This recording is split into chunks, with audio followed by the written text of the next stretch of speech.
To turn on or turn off Voice Assistant in Spotify, open Spotify, find Spotify in home screen,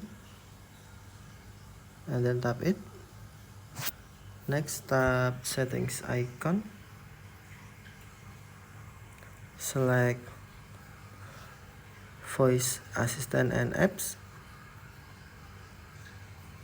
and then on Voice Assistant, tap switch until green to turn on or tap switch until gray to turn off. Get notifications with suggestions on this device to connect to Voice Assistant.